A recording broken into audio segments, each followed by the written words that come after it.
Imagina que vocês estão sentados numa nave espacial. Você pode ser o motorista ou o copiloto, se você não gosta de altura como eu.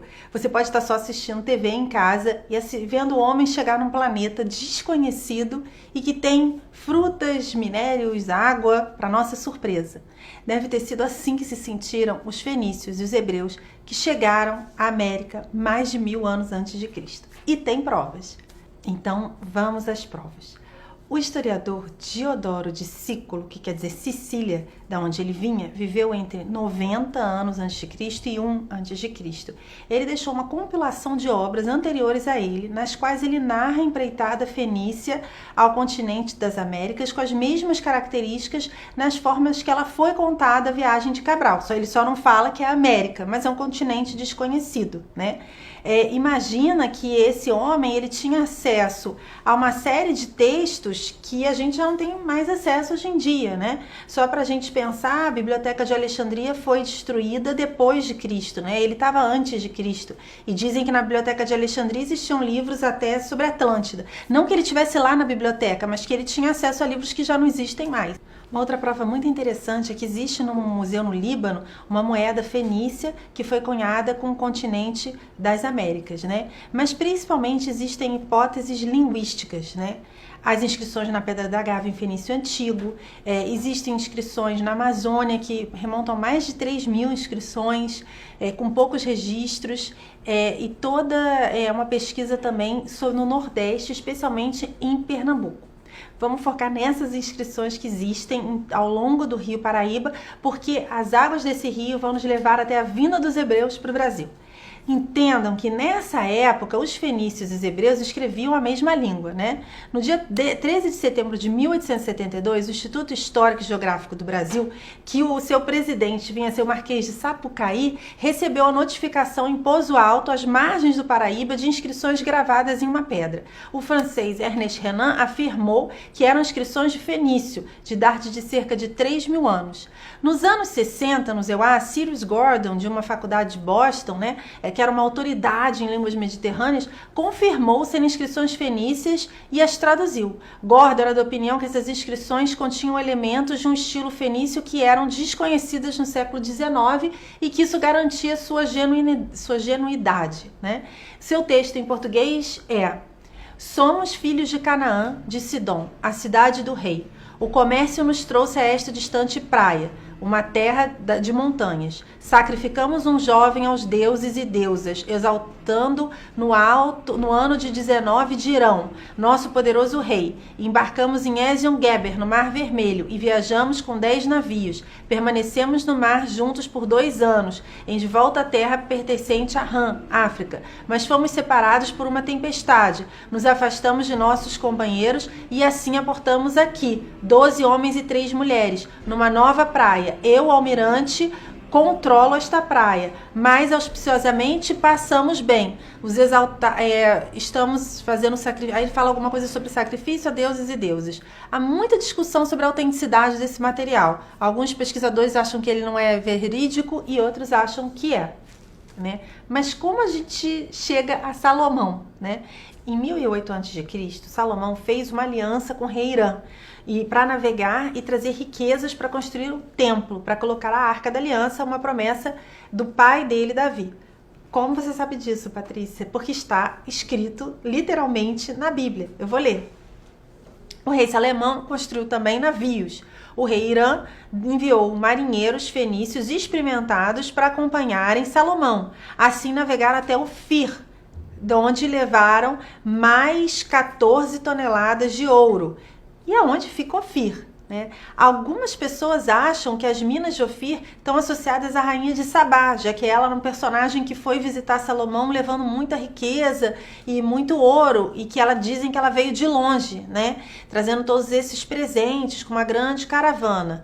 Alguns estudiosos acreditam que o livro Cântico dos Cânticos é até inspirado nesse romance de Salomão e Sabá, né? Mas para saber mais sobre quem é Ofir, vocês têm que ver o vídeo anterior do canal, que vai estar aqui aparecendo no link também, que fala sobre quem é Ofir, um descendente de Noé, e que ele também teria navegado aqui pelas Américas, né? Mas hoje se sabe também sobre Sabá há um conflito, não se sabe se ela é da Etiópia ou se ela é do Iêmen. Então existiam buscas e mais buscas pelas minas de Ofir, como se buscava a Atlântida, né? Varrendo a Etiópia e o Iêmen atrás desses resquícios da Rainha de Sabá. Muita coisa se encontrou, mas não se encontraram as minas do rei Salomão, né? Para isso, nós vamos mergulhar na pesquisa da doutora Jane Glasman, que vai ter as indicações dela, que é uma pesquisadora parceira aqui do canal, que ela fala um pouco sobre como provavelmente as minas de Ofir são aqui no Brasil, na Amazônia, né? Eu vou colocar todos os links aqui na bio, depois quem quiser receber esse capítulo como e-book, pode se inscrever no link que tem aqui embaixo, né? Nenhuma de nossas lendas chegou tão perto de ser comprovada como a da fantástica Solimônia, região referente à Amazônia Ocidental. Salomão teria navegado os Solimões e o Negro, com o objetivo de trazer recursos para o templo, como a gente já falou, razão pela qual a parte ocidental da Amazônia foi considerada terra de Ofir. Como eu já falei, tem um outro vídeo explicando sobre isso, né, que eu vou explicando porque tem minas de Ofir, onde são minas de Ofir. De acordo com Mendonça de Souza, a Solimônia nasce nos Andes e vai até o Atlântico, com a evolução dos rios Negro, Juruá, Japurá, Tapajós e vários outros afluentes. Daí porque a língua tupi, que é falada na região, é originária do Quichua, que por sua vez se assenta no hebraico e no sânscrito. Segundo Freud de Toron, esses são alguns dos maiores argumentos das nossas origens pré-históricas, né, o que torna verossímil a presença dos navios hebreus de Salomão aqui e do cognome do rio Amazonas. Baseado na conclusão de Toron, o historiador Arthur Viana publicou no jornal A Província do Pará, no início do século XX, um trabalho intitulado Monografias Paraenses, no qual ele remonta 3.000 anos de navegação do rio Amazonas, envolvendo vários personagens bíblicos, né? Eu vou ler um trechinho, né, dessa publicação. A Bíblia refere que rei Salomão, empenhado em construir o majestoso templo do Senhor, para o qual Davi, por sua morte, teria deixado 7.000 talentos de prata e 3.000 de ouro, recorreu a Irã, rei de Tiro, seu amigo e aliado, como fora de seu antecessor, a fim de que o auxiliasse na construção e equipamentos de uma grande esquadra que deveria trazer de Ofir, Parvaim e Taxixe, supostamente nomes dados a locais da Amazônia, as madeiras preciosas, o ouro, a prata, necessários à magnificência da casa de Deus. Então, agora, esse Irã que eles se referem, ele já é o Irã de Tiro, era um rei da Fenícia, que é citado várias vezes na Bíblia como fazendo uma parceria com Salomão, né? Inclusive tem uma história muito fantástica sobre ele, eu acho muito interessante, de que ele teria trazido pedreiros, marceneiros para ajudar na construção do templo e que a fundição das câmaras secretas teria sido escavada com ele montado num verme de outra dimensão. Salomão tem histórias assim fantásticas, a gente podia fazer muitos programas não só sobre a história mesmo, a história que envolve Salomão, como a mitologia em torno de Salomão, né? Para saber como os fenícios saíram de Ezion-Gaber, no Mar Vermelho, e a frota do rei Salomão teria descido o Mar Vermelho, ia transpor Bab-el-Mandeb e atravessar o Oceano Índico. Ali, juntos, eles teriam dobrado o cabo, que depois os portugueses vieram a chamar de Cabo da Tormenta, né?